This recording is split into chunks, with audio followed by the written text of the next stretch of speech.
مجھے حیرت ہوتی ہے ایسے لوگوں پر جو لوگ یہ کہتے ہیں کہ جو عالم بات کر رہا ہے اس کی بات ہمیں سمجھ نہیں آ رہی، ہم اس کی تحقیق کریں گے، اس کے ریفرنسز مانگا کرتے ہیں۔ تو میں ان سے یہ کہتا ہوں کہ بھائی اگر آپ کو اس عالم پر بھروسہ نہیں ہے تو آپ جب ریفرنس لیں گے اور ریفرنس کی جب تحقیق کریں گے تو آپ اس کے لیے بھی کسی نہ کسی عالم کا ترجمہ اٹھائیں گے۔ اور اگر آپ کو اس عالم پر بھروسہ ہے جس کا ترجمہ لکھا ہوا ہے تو اس عالم پر آپ کو اعتماد کیوں نہیں ہے، اس عالم پر آپ کو بھروسہ کیوں نہیں ہے؟ اگر آپ کو اعتماد نہیں ہے تو آپ کسی عالم پر اعتماد نہ کیجیے، آپ عالموں پر انگلی اٹھائیں گے لیکن ترجمے انہی کے پڑھیں گے۔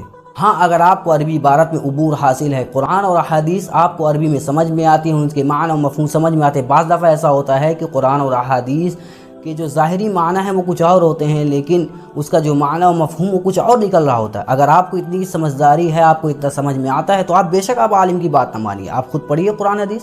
ہم تو عوام سے کہتے ہیں کہ آپ قرآن اور احادیث کا مطالعہ کریے، ان کا ترجمہ پڑھیے، آپ ہی کے لیے ترجمے لکھے جاتے ہیں۔